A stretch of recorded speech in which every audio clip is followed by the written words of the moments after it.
Good afternoon, everyone. We're going to get started and hope that the rest of our team plods along here on this Monday afternoon. We're going to start with the Maryland State Library. Our budget analyst is Laura Hyde, and the state librarian, Irene Padilla. You are here every day, I think. Happy to see you. Anyway, we're going to start with the analyst. Thank you very much, Chair.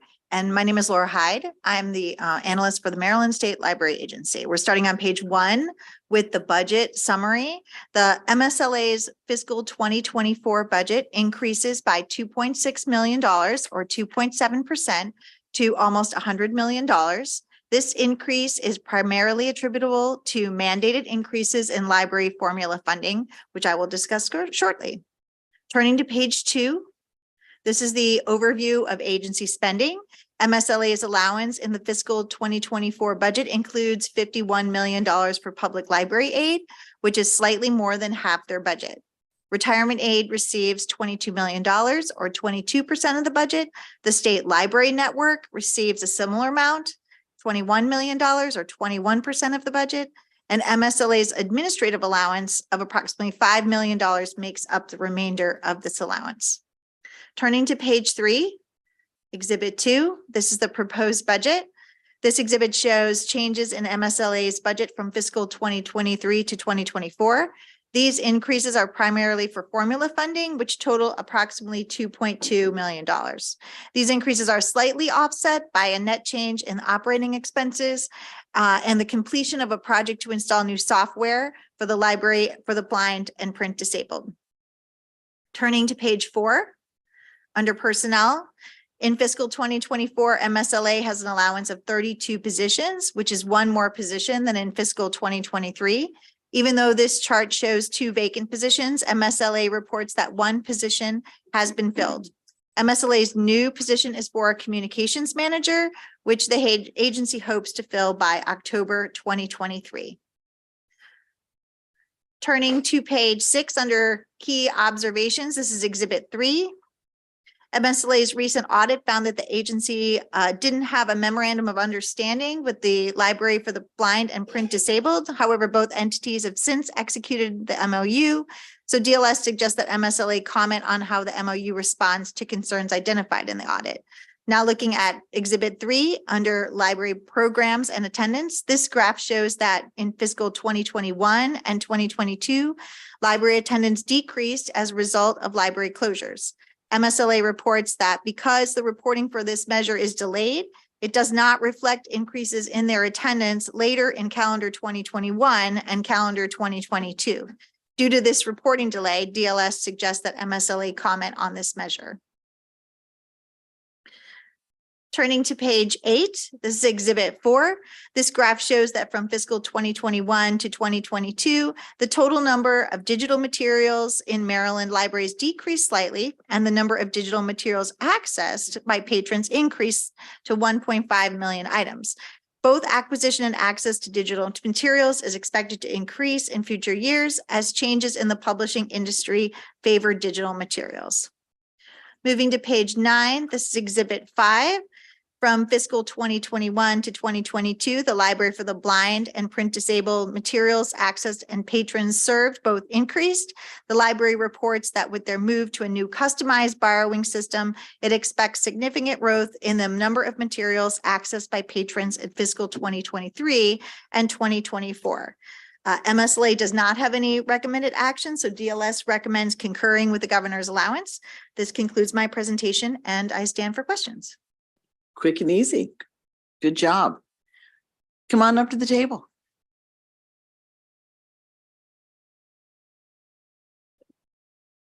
Welcome. Thank you.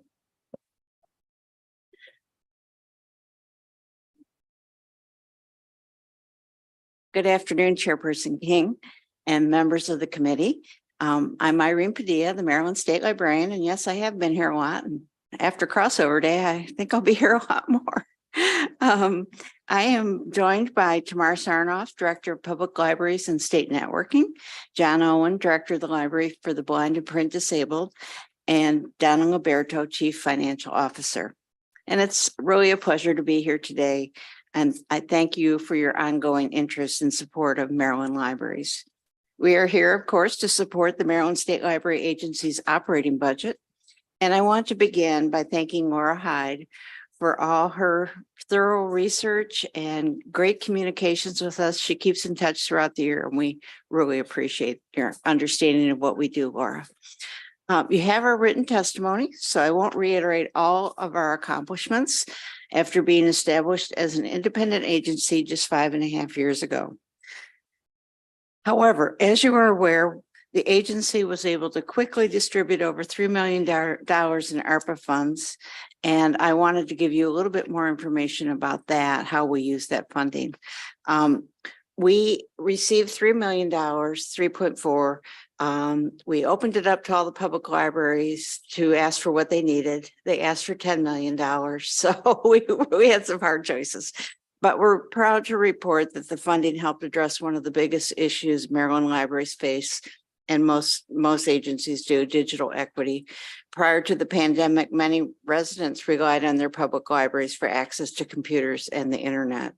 And according to a 2021 ABLE Foundation report, 23% of Maryland households do not subscribe to broadband service. 18% do not have a computer, and more than 100,000 households with children do not have access to broadband. And even though that report is a little bit dated, I don't think there's been a whole lot of change here in Maryland since that time. So we were really pleased to be able to provide funding for 14 mobile units distributed throughout the state to improve access to the internet and underserved populations most in need of the service. So they're traveling. Some of them are already on the road. They're visiting Boys and Girls Clubs, daycare centers, senior living centers, et cetera. And we're really pleased about that. And in addition to the internet access, these vehicles provide print materials, special collections, mobile classes, free health, employment, and legal services. 7 of these counties have a new mobile unit. And overall, I think this is one of the most astounding things. Mobile units are distributed across counties representing 82% of Maryland residents, an increase of 145%. So we're really pleased with that. We also funded other projects with that money, but I think this is the most outstanding. We were asked to provide a little bit more information about our programs. Events and programs at the library for the blind and print disabled continue to be held virtually rather than in person. LBPD provided 144 virtual programs and events attended by 813 patrons, caregivers, stakeholders, and potential patrons. This included innovative and collaborative programs such as the introduction of podcasts, including blog posts and full-length topical programming, and featured accessible astronomy activities for youth around the NASA Webb Space Telescope launch. As you know, Maryland Public Libraries have over 3.2 million borrowers, and 54% of Maryland's hold library cards. Over 46 million items were borrowed, and over 3 million questions were answered. In-visit persons to the library topped 4 million, and over 600,000 customers attended library programs. Public libraries continue to provide more than 4,400 computers for public access, as well as free Wi-Fi at all of the branches. And as is pointed out, the use of e-resources increased dramatically. Circulation of ebooks increased by 22% as customers continue to seek contactless ways to stay engaged and informed. And then we have the new generation that relies mostly on e-materials. So we're really pleased with that. Our holdings only increased 4% because digital materials are very expensive. And we have had some history with challenging the publishers about that and hope to revisit that at some point. So, overall, I think Maryland's public libraries are doing very well. We're extremely grateful for your ongoing support and look forward to approval of our budget. Thank you. Thank you very much. Any questions? I think we're good. Thank you very much. Thank you. Okay, next we have the African American Museum.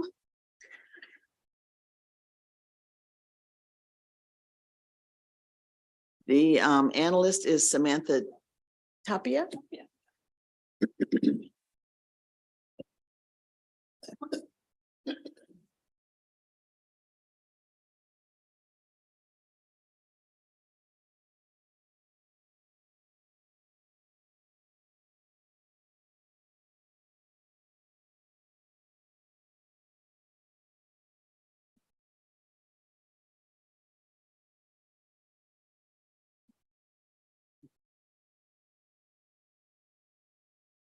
Thank you, Madam Chair and members of the committee. Again, Samantha Tapia presenting on the Maryland African American Museum Corporation. So in fiscal 2024, we're looking at a budget increase of 798,000 or 15.2% to 6.1 million. And this is primarily due to the $700,000 increase in the general fund appropriation to the museum, which hasn't increased in almost the last 10 years, 2014 through 2022. The museum has a mandated 50-50 match, 50 general fund, 50 private revenue match required. During the pandemic, they did not meet that match. It was waived, and it was still waived, is still waived in 2023, but they plan to match that in 2023 and exceed it, and also in 2024. So part of the primary ways that they make that match is through sales of tickets and souvenirs at the museum, along with charitable contributions. During the pandemic, there was a decrease in the total value of contributions, but that has increased, recovered over fiscal 2022. And in particular, in the number of smaller donations. So we have a larger number of smaller donations, along with the larger total value of contributions. Looking at the spending profile, we have for fiscal 2022, 58% of the budget going to fixed costs and management, 21% to external affairs, which include things like networking and outreach for donations, 13% on collections and exhibitions, 8% on education and public programs. And over 2017 to 2022, there is an overall trend in increasing fixed costs for management and external affairs, while spending on education, public programs, and collections has generally decreased in the terms of percentage of total budget. Looking at some key observations, Exhibit 4 on page 5, looking at attendance. Attendance remains low for the third year in a row because of the pandemic impacts. 14%, there was 14% recovery in fiscal 2022 on fiscal 2021. Although, as we can see, that there's a long way to go back up to pre-pandemic levels. We suggested that the museum comment on the virtual and in-person attendance levels in fiscal 2023 so far through January 2023, and whether they expect there to be further increase and a total increase in attendance at the end of fiscal 2023 to indicate they're on their way back up to pre-pandemic levels. Looking at Exhibit 5 on page 6, volunteer staff. Volunteers are an essential part of the museum's operations. They keep generally around 100 volunteers, a tenth of that regular docents. And given the cost savings from utilizing volunteer staff, we believe the recording and reporting of volunteer hours would be valuable. So we requested commentary on whether there are any difficulties or costs associated with keeping and reporting a record of volunteer hours in the annual report or otherwise going forward. And other than that, I have an update on the audits from the previous year, and otherwise concur with the governor's budget. Thank you. Thank you very much. Good job. Okay, so we have Executive Director Terry Lee Freeman. Come up to the table.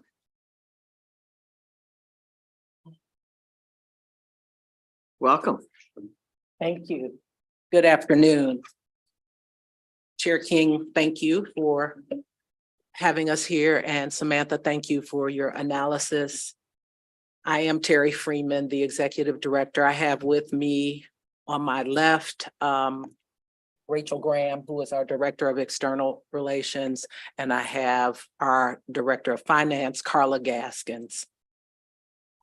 As noted in the testimony that you have received, we take our role as an educational institution seriously. While we are not providing structured lessons on history, our goal is to make our visitors think about the past, think about the present in context to the past, and focus on creating a future that learns from our past. Every exhibition, program, author talk, and tour that we host hopes to create an environment for guests to learn and think about things a little differently.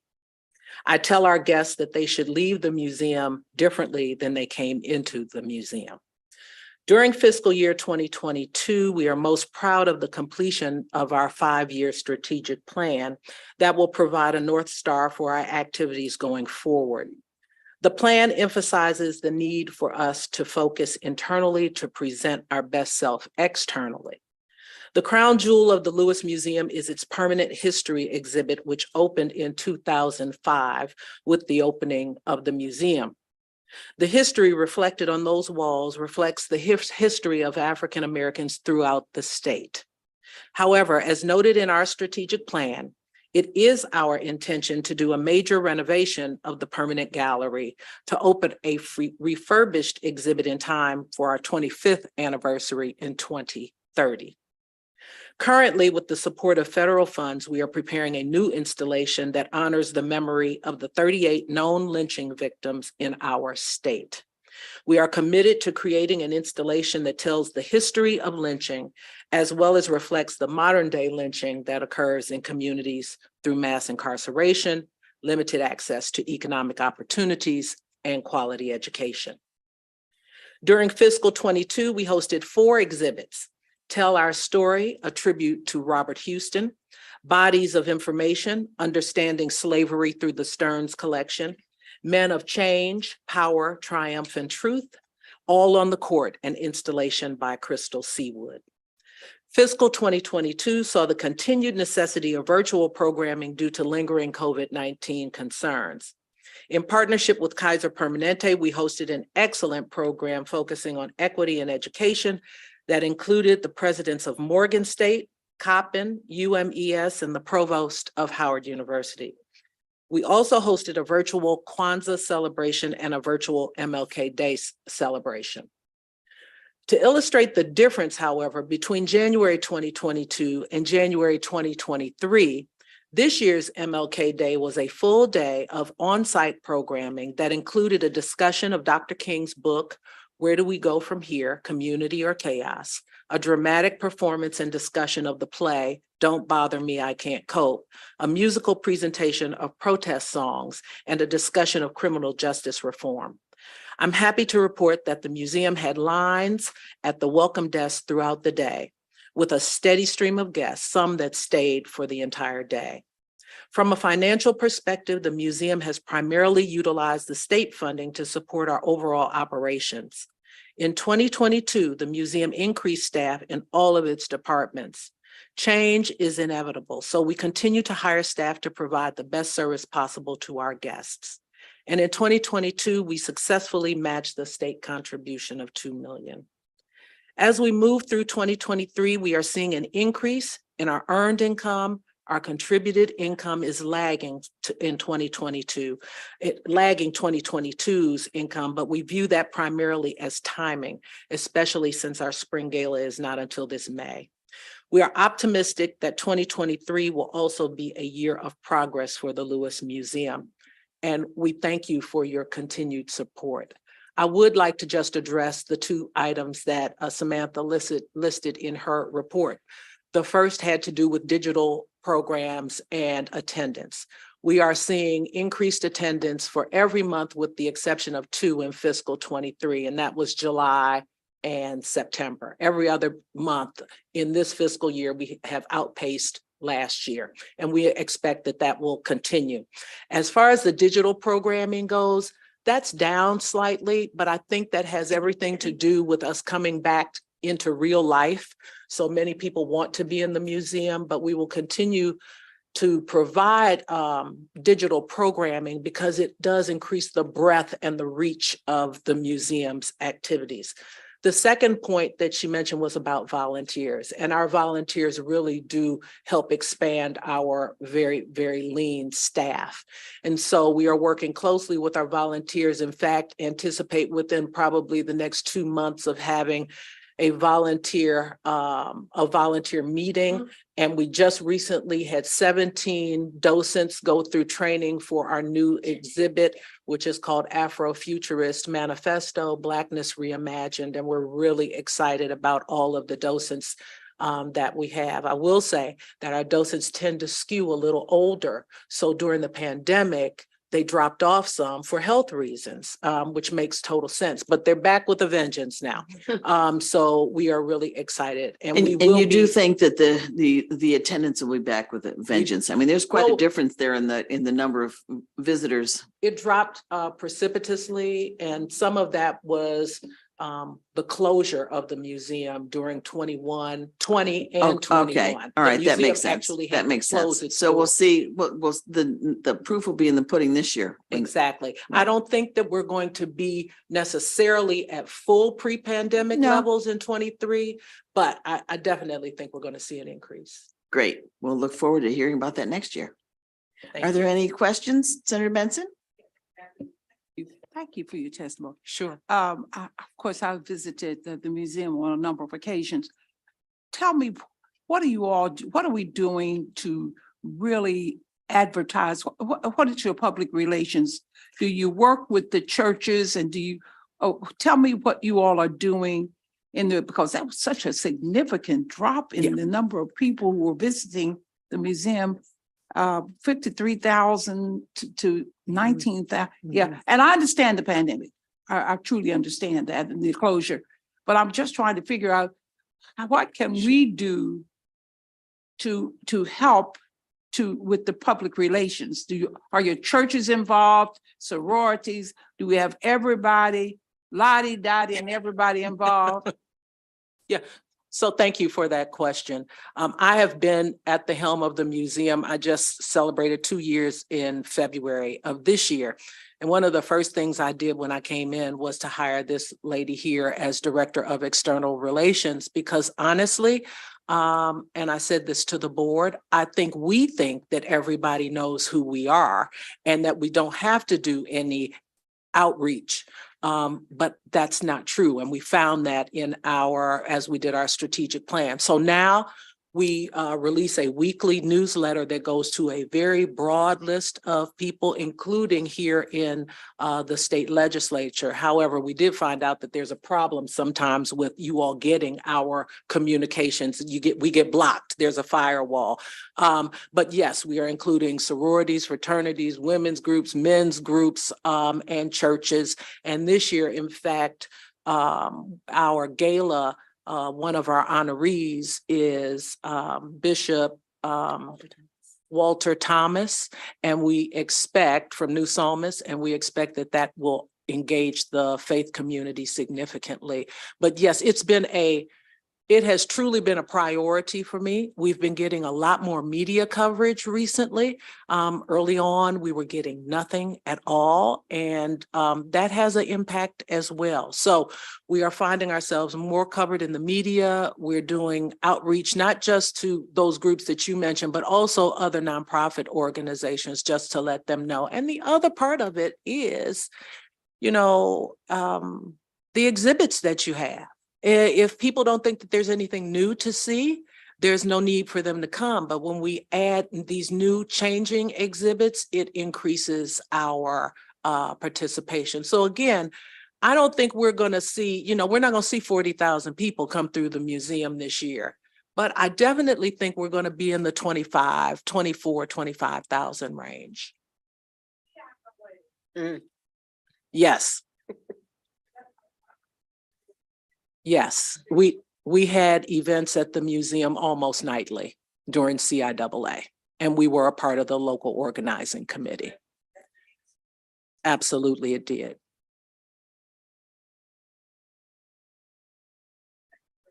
Thank you. Okay, thank you. Thanks for coming over. Thank you. Thank you. Thank you. Okay, next we have TEDCO, and our analyst is Emily Haskell, and we have Troy LaMail Stovall here representing TEDCO.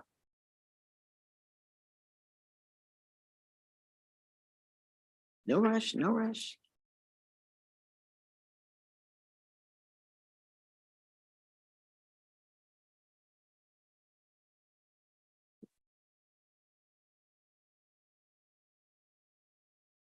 Thank you, Madam Chair.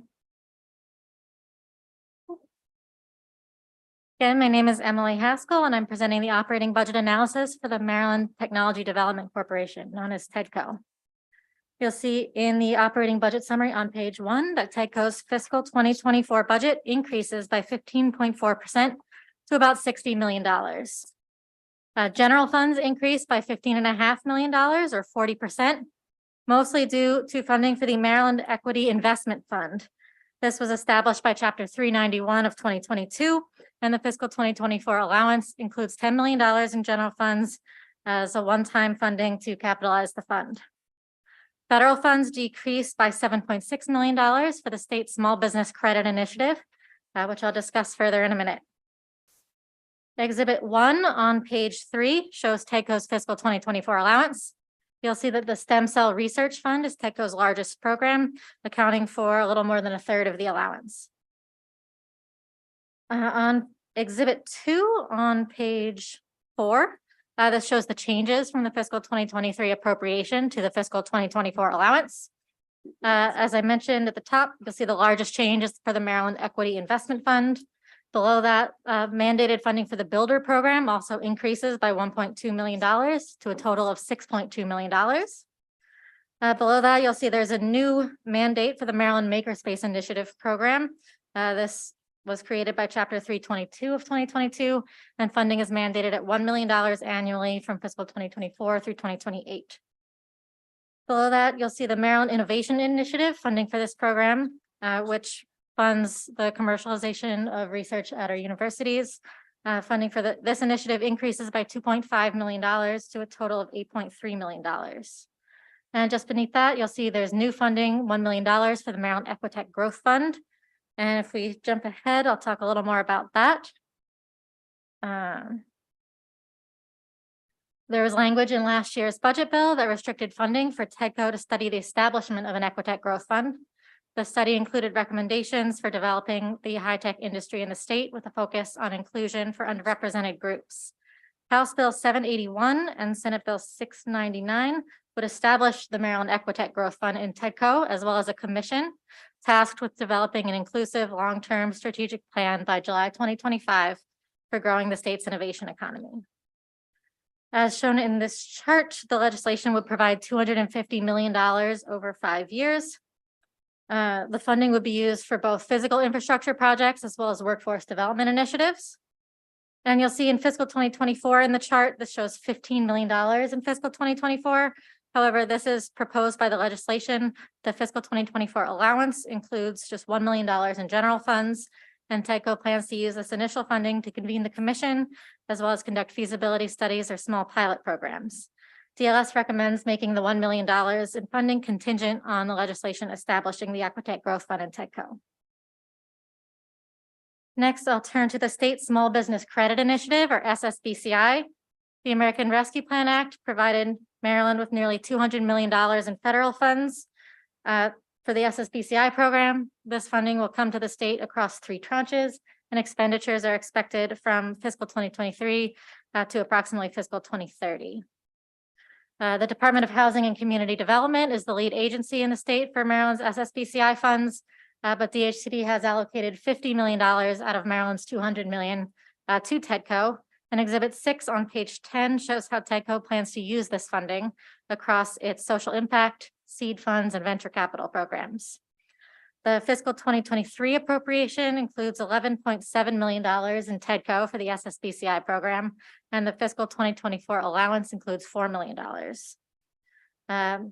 So far, TEDCO has awarded $3 million in SSBCI funds through its seed programs, $1.2 million through its venture funds, and $850,000 through its social impact programs. TEDCO is also for the Venture Capital Limited Partners Program. TEDCO is contracting with a consultant to identify 3 or 4 fund managers that are run by members of traditionally underrepresented groups, and the selection process for these fund managers is underway. Finally, on page 11, you'll see the DLS recommendation for the language to make funding for the Equitech Growth Fund contingent on legislation. That concludes my presentation, and I'd be happy to answer any questions. Great job. Any questions? Senator Benson? If I could get, oh, I'll wait for them to come up perhaps. You don't want to ask the analyst. I'm sorry, You don't want to ask the analyst. You want to ask I'll ask TEDCO. Okay, those 2 handsome men that are, 3 handsome. 3. I think there's 3. 3 handsome men that are. seated One up of us there. ain't handsome. Let's not put them on the spot here. Okay, When welcome. you get to be a certain age, you recognize these things. And it's a good thing. Okay, okay. Nice to see you. Oh, it was great to be seen. Thank you. Good afternoon, Madam Chair, subcommittee members. Thank you for again having us here today. My name is Troy Lamel Stovall. I serve as the CEO of TEDCO. I have to always thank Emily. You do an outstanding job with your analysis for TEDCO. So thank you again. We concur with the analysis that she delivered.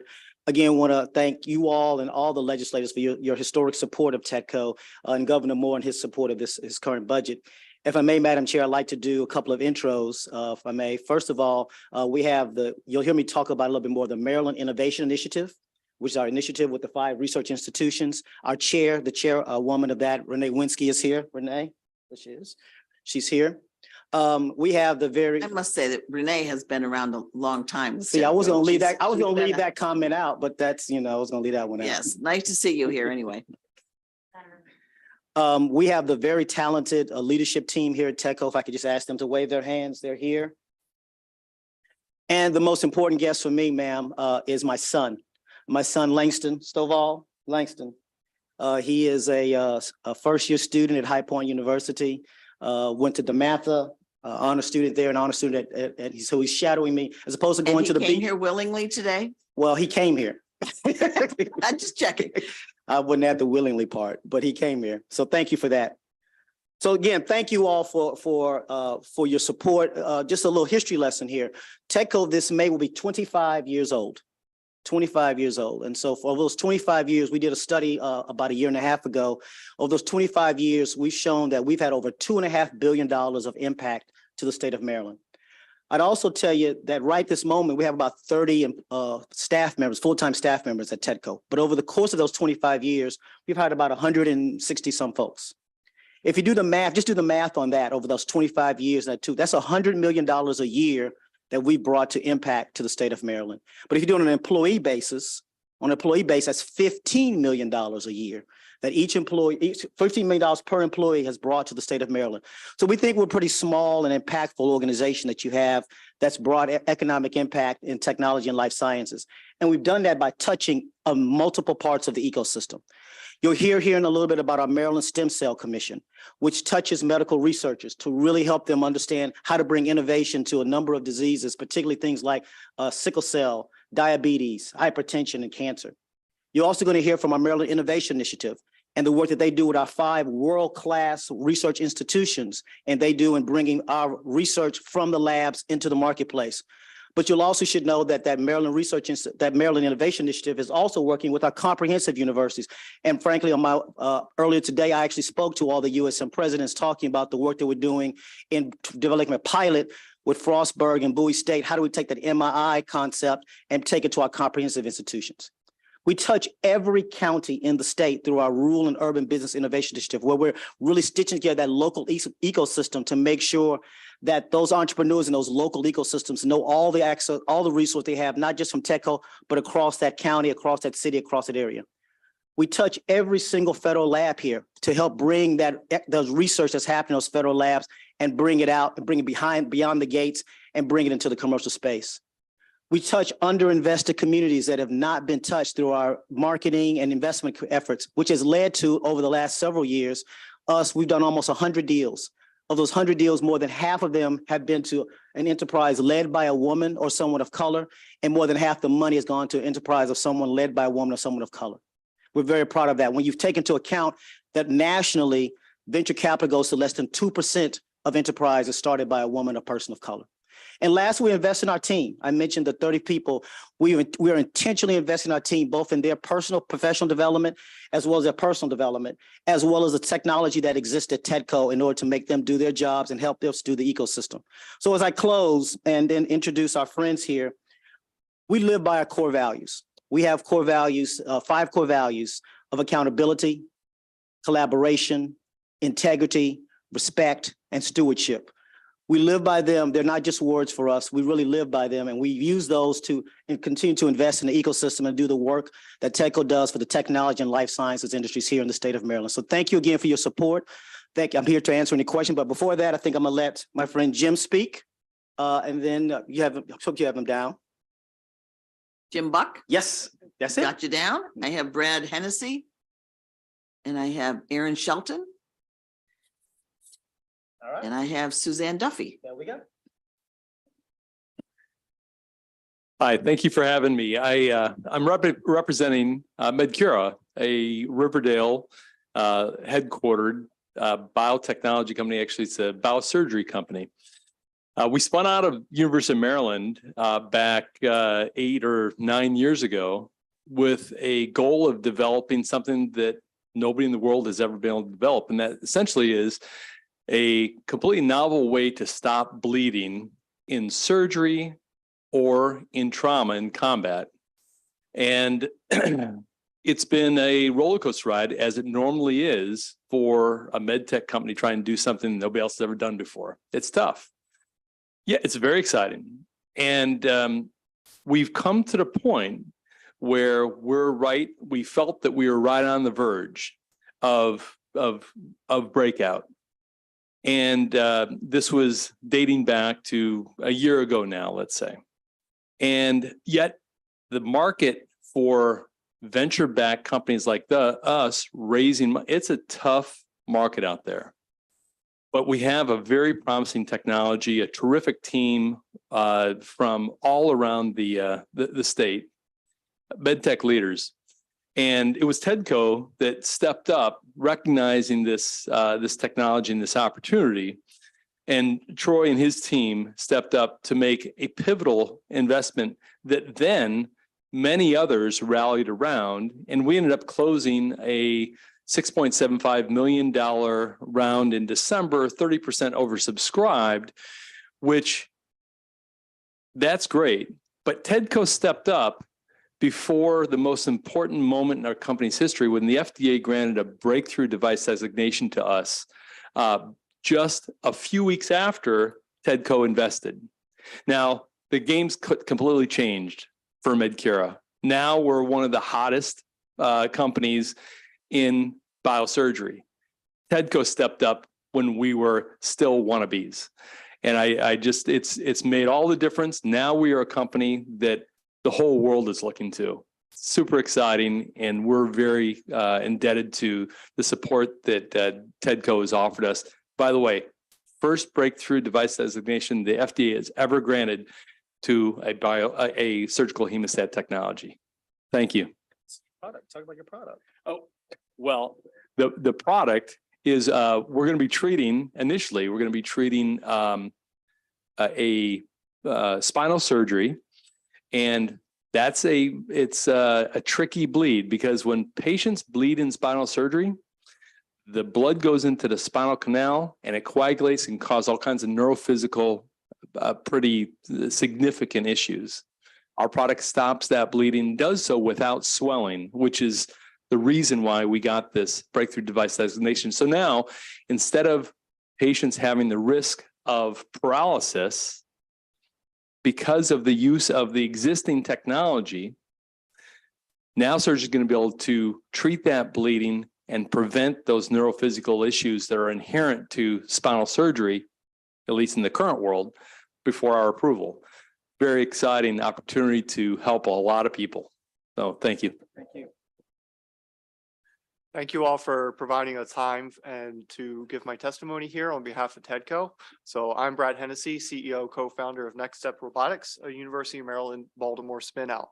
Prior to this role, I was lead clinical research specialist for the Maryland Exercise and Robotics Center of Excellence, where my co-founders invented the technology and conducted clinical trials on the device we're working on.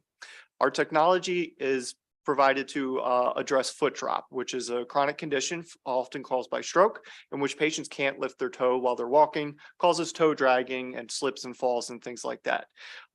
Until recently, the only hope for patients that suffer from foot drop was management with braces that they were left to deal with for the rest of their lives. Next Step Robotics is changing the way of thinking by creating an advanced solution to alleviate foot drop and help stroke survivors regain access to their communities. Our goals with this technology are to improve mobility, prevent injuries, and provide cost-effective solutions for foot drop. However, our technology is protected by UMB-IP for the use of our treatment strategy over any impaired joint. With a greater vision, we have realized the potential of this technology beyond a foot drop treatment. What we have now developed is a platform in which a human and robot cooperatively learn together. This has the potential to revolutionize the exoskeleton market, not just for rehabilitation, but for industrial human augmentation as well. A concept that would not have been feasible without the early funding of the MII program to demonstrate its potency as a motor learning tool for stroke rehabilitation. We first received MII grant funding to build a feasibility prototype and a business plan. We then received the MII investment funding to create the startup and leverage local institutional investment and venture funding to scale our company. In addition to the crucial MII funding, they also helped us leverage other TEDCO services, including the I-Corps program they offered, an MD PACE program for regulatory support, and every TEDCO-based networking and marketing opportunity I could get in touch with and use to help leverage for my company. Since its inception, Next Step Robotics has employed 14 staff, trained 7 interns, brought $5.5 million in federal funding investment through NIH cooperative agreements to the state of Maryland, and an additional $2.5 million in investments, including nearly $1 million from outside the state of Maryland into the ecosystem. If we hadn't had this crucial investment, along with all the support services, we would not be able to keep our company in Maryland and continue to grow it in Maryland. In closing, I want to thank the subcommittee and the state of Maryland for their continued support in this important initiative, and urge the committee to further strengthen this much needed successful investment into our technology future. Thank you. Good job. Thank you. I think we have one more, Erin Shelton. You want to do that? And you want to introduce the young guest that you brought with you today? I was wondering if he might be a future legislator or. He's the other handsome gentleman that Oh, wasn't that's what it mentioned. is. Now we got it. Go ahead, buddy. It's a real pleasure to be here this afternoon. My name is Dr. Elias Sambitas. I'm a professor of oncology and pediatrics at the Johns Hopkins School of Medicine. My life's work and my laboratory at Johns Hopkins is to find better treatments for cancers in pediatrics and genetic disorders through transplantation medicine. I'm a bone marrow transplant doctor for kids, and I have the sheer delight today of having one of my patients here, Mr. Jackson, and his mom, who is hopefully going to tell you about the impact of the research that's being done at Johns Hopkins for patients such as Jackson. Without further ado, I'd like to introduce you to Erin. Fabulous. Thank you. Good Welcome. afternoon. Good afternoon. My name is Erin Shelton, and with me is my son Jackson, who was treated by Dr. Zambitas. Jackson is a thriving 5-year-old boy because of stem cell research. Jackson was born with a rare disease called severe combined immunodeficiency, also known as the boy in the bubble disease. Jackson was born on Thursday, June 15, 2017.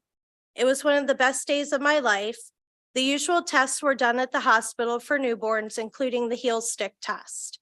The following Monday, we were driving to the pediatrician, and I felt like something was not right. Once we arrived, Dr. Hinkle handed me a paper. At the top, it said severe combined immune deficiency. I read a little more about what it was and of course went to the section that listed treatment.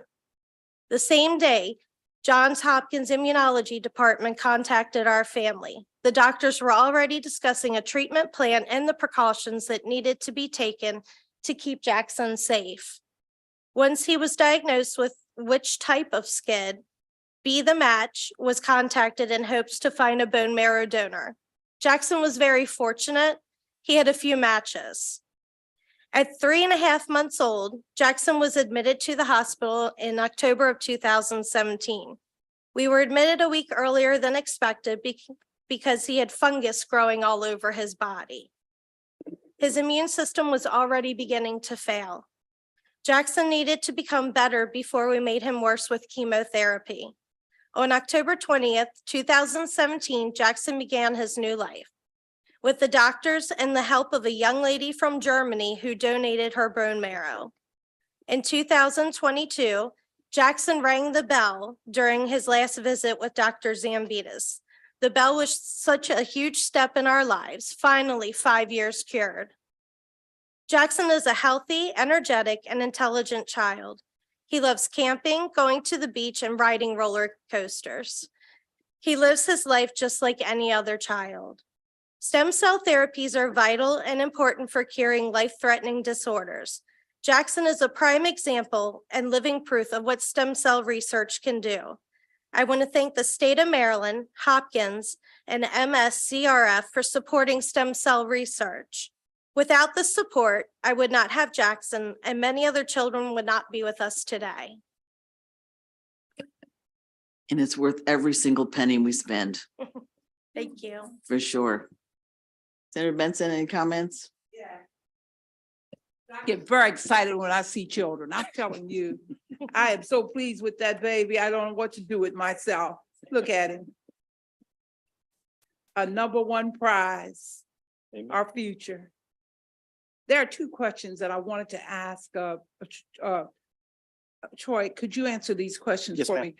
What have you all, at one point in time, we were very concerned about the minority participation. And when I say minority participation, I'm talking about African-American participation. Can you speak to that for a few moments? Sure, and if I may call up either Jack Miner or Tammy Thomas to help if I get some of my numbers incorrectly. But as I said in my earlier testimony, we've done really well. So I'll say 3 things. One is Jack and his team. Jack is our chief investment officer. Jack Miner is our chief investment officer. Have done a tremendous job of sourcing and looking at particularly our builder fund and being able to bring people of color and women to bear. The exact numbers on Black founders, do we have that? Do we have the actual numbers on Black founders?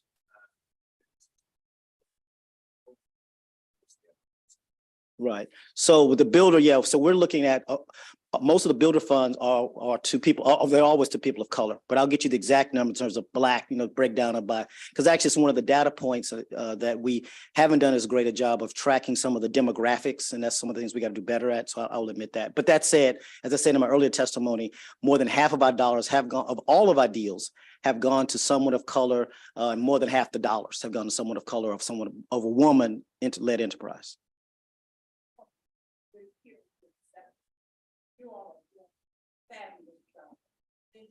Thank you, ma'am.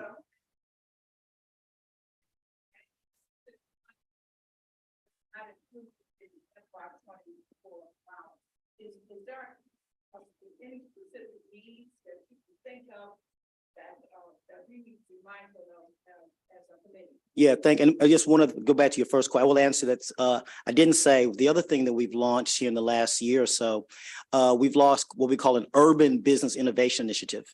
And so we've put an individual in Prince George's County and another one in Baltimore City to make sure that we're focused on those 2 municipalities, those 2 jurisdictions, As I said before, we have an RBI effort, the Rural Business Innovation Initiative, which has been very successful. We divided the state up into 5 regions and put people in those, but we really hadn't focused on Prince George's and our more urban areas in like Baltimore City and even Montgomery County.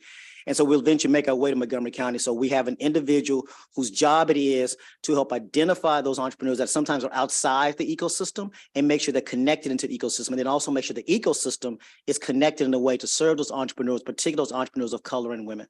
And so we're being much more, very, very intentional with those efforts, ma'am.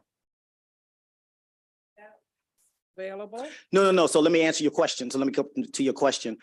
So there are 3 things that we'd like to ask for. And again, we appreciate the governor's support of TechCo and yours. The first thing, and it actually leads from that question about support. Ms. Thomas, I think many of you know Ms. Tammy Thomas leads our marketing efforts.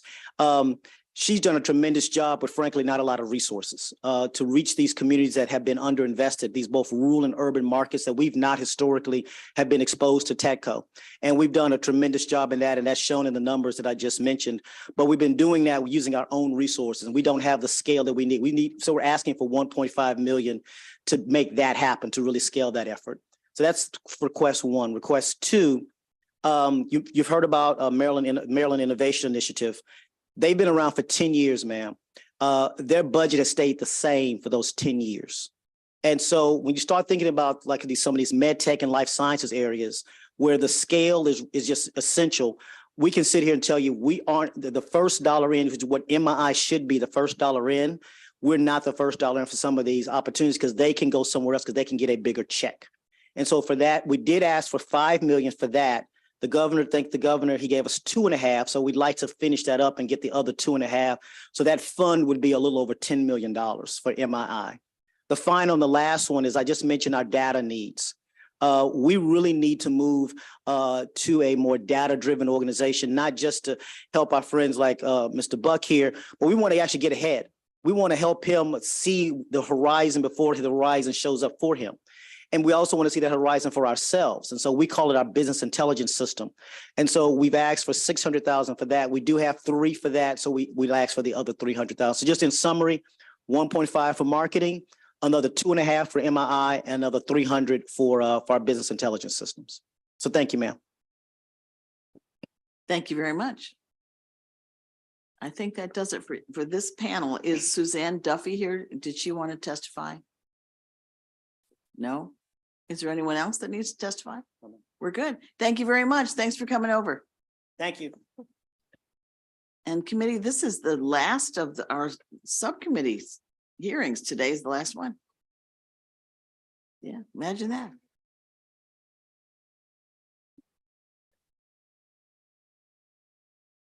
Yes, ma'am. Say hi. Say thank you. Say have a nice day. Have a nice day. Bye-bye.